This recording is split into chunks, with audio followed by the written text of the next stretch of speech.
Ikaw na ba?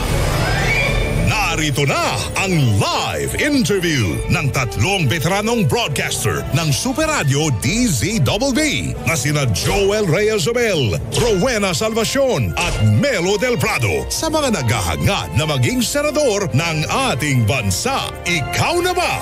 The Senatorial Interviews. Dapat totoo.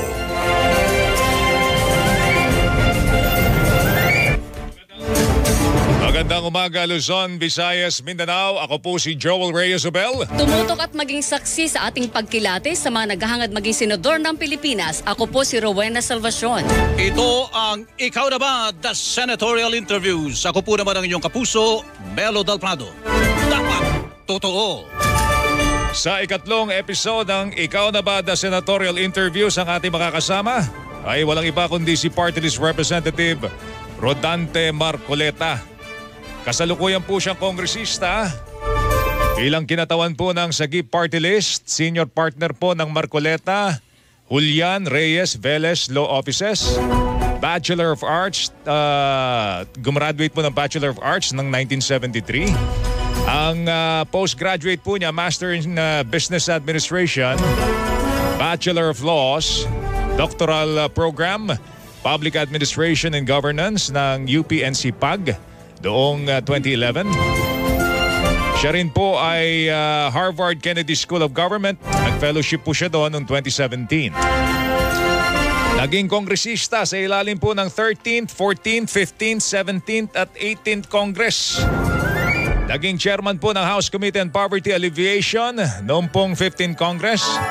Naging Senior Deputy Majority Leader noong 17th Congress. Naging Deputy Speaker noong 18th Congress. Naging Assistant Majority Leader ng Commission on Appointments noong pong 19th Congress hanggang September 25, 2024. Naging Chairman ng Commission on Appointments Committee on Public Works and Highways noong pong 19th Congress hanggang September 25, 2024. Ilan ho sa kanyang mga nagawang batas? Siya po'y isa sa mga may akda ng Cheaper Medicines Act, RA 9502. Isa sa mga may akda ng Universal Access to Quality Tertiary Education Act, RA 10931. Isa sa mga may akda ng Magna Carta for the Poor, Republic Act 11291. Mga kapuso, pinapakilala po namin sa inyo si Congressman Rodante Marcoleta. Ikaw na ba? Morning. Good Congressman, morning, Congressman. Magandang umaga po sa ating lahat, Joel, Melo at Weng. Isa pong karangalan ang maimbita sa inyong istasyon. Salamat po sa pagtanggap sa aming imbitasyon. Siguro unahin na natin yung issue ng ng Dami confidential. Ang dami. Dami tayong Yung tanong confidential and intelligence funds, nakita natin kung paano nakipagtagisan ng katwiran si Congressman Marcoleta nang iniimbestigahan ng Kongreso yung yung budget po para sa Office of the Vice President. Siguro gusto namin makuha, ano bang talagang posisyon po ninyo dito sa issue po ng CIF, Congressman Marcoleta? Joel, hindi naman ako tutol dyan sa pag-iimbestiga, pag-i-inquire ng ating confidential funds or intelligence funds sapagkat kailangan naman talaga nating busisiin ang paggasta ng ating pera.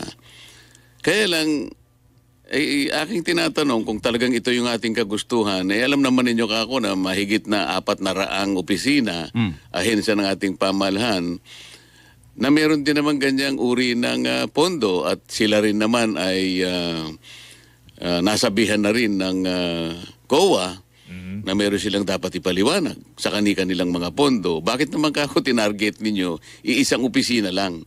Ayoko na ganito ang mangyari sapagkat baka mamaya ang taong bayan, maisip nila namumulitika tayo.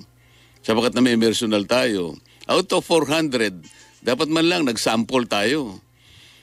Kumuha tayo ng 10% siguro, mga 40 opisina yung ating lilitisin, yung ating iimbestigahan.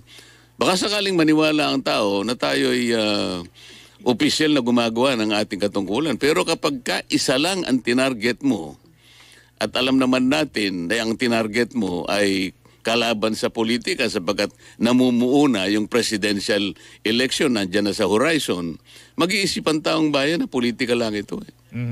Congressman, ang nababanggit ninyo ay naging investigasyon po ng House of Representatives. Pero pagdating po dun sa ang may authority para mag-audit at mag-account, hindi po ba ng lahat ng pagkakagastos pati ng CIF ay ang Commission on Audit. Nabibigyan po ba ng tamang tutok ng Commission on Audit ang CIF? Alam mo, Weng, yun nga yung isang issue na ni-raise ko, imbes na pagdebatihan namin, ginulo lang nila ako eh. Alam mo, napakaganda sanang pag-usapan sapagkat napapanahon naman talaga dahil nga puro na lang investigation in aid of legislation. Pero in actual practice, ang nangyayari, hindi naman, wala namang malilinaw na batas ang nagagawa eh. Kahit na sabihin mong in aid of legislation, at the end of the day, wala naman silang maipresent na matinong batas na magagamit ng bansa. Bakit ka mag-iimbestiga, sabi ko sa kanila, bakit ikaw ang magsusuri, bakit ikaw ang mag-o-audit? Pwede ba ka ako ipaliwanag natin, Mr. Chair, kung tayo'y nakakagawa ka ako ng encroachment o baka we are usurping the very authority and mandate of the Commission on Audit? Right, sabi niya, noted. Hindi ka ako noted ang isasagot mo, Mr. Chair. I'm raising a constitutional issue pagdebatihin natin. Ngayon, nung hindi sila makasagot, kundi nang gulo na lang, so tinanong ko na sa COA. Sabi ko sa COA, did you surrender even part of your duty and authority to audit and examine reports and papers in relation to the utilization of public funds? Hindi po kanya. Exclusive po sa amin ito eh. Opo. Exclusive pala sa inyo, eh bakit ninyo pinayagan? Eh kasi po sinabpi na kami. Why did you not? Why did you not fight them? Pero di ba sir, may oversight function naman ng Congress having the power of the purse. Meron kayong kapangyarihan na magkakaroon ng sariling yung investigasyon sa ganitong issue. Oo naman. Alam mo, yung inquiry in aid of legislation, nasa Section 21 ng Article 6.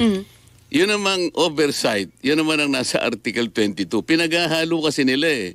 Yun ang problema, kaya ako sila sinasabihan na pagtalunan namin muna ito para sa ikaliliwanag ng lahat ng ginagawa namin. Opo. Huwag nating pagsama-samahin ito na parang chapsuy tayo. Yun pala ako. Sa'yo pala ang mandato, bakit namin usurp? Ba't hindi ka pumunta ka sa korte? O kaya pwede kang magpaliwanag eh. Pwede mo sagutin muna, Mr. Chair, pwede ba na wag muna kaming magbigay sa inyo ng mga dokumentong inihingi ninyo. Unang-una po kasi, kailangan maliwanagan nyo, ang ginagawa po namin, audit observation memo lang ito, initial findings lang po na ito eh. Opo. Pero Congressman, kayo ba naniniwala na naaabuso ang paggamit ng intelligence at confidential fund? O may mga ahensya tayo o departamento ng gobyerno na hindi naman dapat mong bigyan? Maaaring naabuso, although wala akong reliable information na naabuso nga. Apo. Ngunit, ang sabi ko nga, para nga natin makita kung naabuso o hindi naabuso, sa liwanag ng lahat ng mga pangyayari na yan, tawagin natin itong 400 na mga agencies na ito at opisina para maliwanagan nating lahat. Kung ang talagang gawain natin, makagawa ng isang maliwanag na batas. Huwag kang magta-target lang. Kasi paghihinalaan ka. Baka naman inuuna lang yung Office of the Vice President. Natatawa kayo? Bakit hindi ka matatawa? Tinanong ko nga yun sa COA eh. Sabi ko, bakit tayo nandito para usigin lang? Kasi sabi ko, inuusig nyo na eh. Bakit ka ako ito lang ang binigay? Ba't hindi nyo lahat binigay? Yan lang po kayong itinanong sa amin eh. Yan lang po hiningi sa amin eh. Di maliwanag na kontrolado ng komite ng good government kung ano lang ang gusto nilang usigin o sisain. Ano po ang legislation na kailangan para matapos yung pag-abuso sa paggamit ng confidential funds? Kahit na wala ng legislation eh. Kailangan lang liwanagin. Okay, nandun naman sa title eh. Sabi sa title nung kanila, lahat ng inquiries in aid of legislation, nakalagay naman yung terminong yun eh. Yung phrase na yun, in aid of legislation. Alam nyo, sa pagdidesisyon ng Korte Suprema, may naalala akong sinabi ni former Chief Justice Renato Puno. Sabi niya, itong inquiry in aid of legislation, merong limitasyon yan eh. Joel, Weng, Melo. Sabi niya, there should be a legislative purpose as one limitation. Opo. Sabi niya, yung pangalawa naman, you have to observe the rule of pertinency in questioning. It should be related to the subject matter. Okay. Pangatlo, you have to protect the rights of the persons appearing and affected by your inquiries. Apo. Ano yung essence and significance ng legislative purpose? Dapat meron ka nang nasa isip na there should be a contemplated piece of legislation eh. So, Kaya nagpapatawag ng hearing, meron kang gustong siyasatin siguro para makumpleto mo. Maybe a portion of your contemplated legislation might affect or impact on some sectors na hindi mo pa nakikita. That's why you ask for a hearing. So in aid of legislation, so ano ang magagawa po ng Kongreso para hindi po maabuso ang paggamit niyan, yung mga yan? Nung confidential fund. Intelligence fund. O di gumawa na lang ng batas. Kung halimbawa, nasuri namin na hindi pala na audit mabuti at hindi na babantayan ang paggamit. Wala na lang confidential fund, di ba? Ang dali naman nun. Okay. Alright, next Congressman, question tayo. Dito tayo. Kayo, nakita natin sa profile ninyo, kayo ay isa sa mayakda ng Cheaper Medicine Act. Sa palagay nyo ba ay naipatutupad po ng maayos po ito at nakakamta natin ang pakinabang dito para sa murang gamot, Congressman? Yan ang problema ang kinakaharap ng Kongreso, both the House of Representatives and the Senate. Ang pinakamahina, yung weakest link, ay yung implementation ng mga batas. Sapagkat gawa na kami ng batas. Ano? Napakamahal gumawa ng batas. Napakatagal gumawa ng batas. Pagka nagawa yung batas, ilalagay lang sa cabinet. Katulad ng kuryente halimbawa. Hindi ba napakataas ng ating kuryente? Ano ba yung pinakaunang layunin kung bakit natin ginawa yung EPIRA in 2001? Or ilang taon na yun? 2001, 24 years ago. So kailangan na natin susugan, Congressman. Hindi man na kailangan susugan sapagkat yung pinakaunang layunin, sabi niya, ensure the delivery of electricity to our people, reliable, quality, and affordable rates. Wala na kailangan. Nasaan ang problema doon, Congressman? Di tanungin natin ang DOE at saka lahat ng mga ensya ng gobyerno may kinalaman sa pagpapatupad ng batas na yun. Bakit hindi natutupad yung affordable rates? So dapat may pananagutan ba doon ang ERC being the regulatory body? Hindi lang ERC, lahat ng may kinalaman doon sa pagpapatupad ng batas na yon. Ang DOE ang central to that. Hindi ba? Bakit hindi napapatupad yung affordable? Ano ba yung affordable sa Tagalog, Weng? Mura, abot kaya. Abot kaya. Abot langit na eh. Hindi ba? Tsaka sir, sabi naman po ng ERC, kahit pa ng mga distributors na buwan-buwan nagbabago ang singil sa kuryente, Congressman Pero sinasabi maraming factors. Una-una, ang coal imported napakamahal. Alam natin yung kaya nga hindi nabababa sapagkat imported lahat yung ating panggatong kung pinag-uusapan ay base load. Pinag-uusapan mo coal at saka yung petrolyo. Pinipilit nila yung mga renewable energies. Pwede rin yan pero hindi substitute yan sa base load natin sapagkat very intermittent ang solar, ang wind. Hindi natin kaya. Ang wind will only apply when the wind is blowing. Ang solar mo is applicable while the sun is shining. Subukan mo na nag-ooperate yung biglang dumaan yung ulap, maging intermittent yan. Wala kang base load. Itong DOE, sinasabi ko sa iyo, nung kinukonfirm namin ng Secretary of Energy, ako lamang ang nagtanong sa kanya ng 2 araw. This is on the record. Because I wanted him to do this. In-outline ko lahat ng dapat nating gawin para yung fundamental and underlying objective of that law should be achieved. So, umuo siya lahat ng sinabi ko. 2 pahina yon. Kahit isa walang natupad. Walang natupad. Okay. So ang daming problema ng ating bansa, puro pagtaas ito, Congressman, ano? Nako. Magkano ang presyo ng kamatis? Oo. Alam mo, Melo, magkano ang presyo ng isang pirasong kamatis? Last week 20 pesos. Ngayon 30 isang piraso. Yan. Nagsimula tayo sa 400 pesos ang kilo. So kailangan natin ng ayuda. Teka muna, yung siling pangsigang, yung berde, Weng. Hindi ka kasi namamalengke. Ako napupunta ako sa palengke. Yung sililong. Yung sililong, yung berde. 10 piso isa. Sandali. Nagsimula tayo sa gamot. Napunta tayo sa kuryente. Kamatis. Kayo naman kamatis. O, di, punta Pero- na tayo sa ayuda dahil kailangan natin ng pambili. Kayo ba'y pabor nyo sa ayuda na yan, Congressman? Alam mo, Melo, Weng, Joel, ang ayuda talagang kailangan ng tao doon sa tamang pagkakataong dapat mong ibigay. Halimbawa, nagkaroon ng kalamidad. Na-displace yung tao. Talagang kailangan nyo yung kagyat na pagbigay ng ayuda.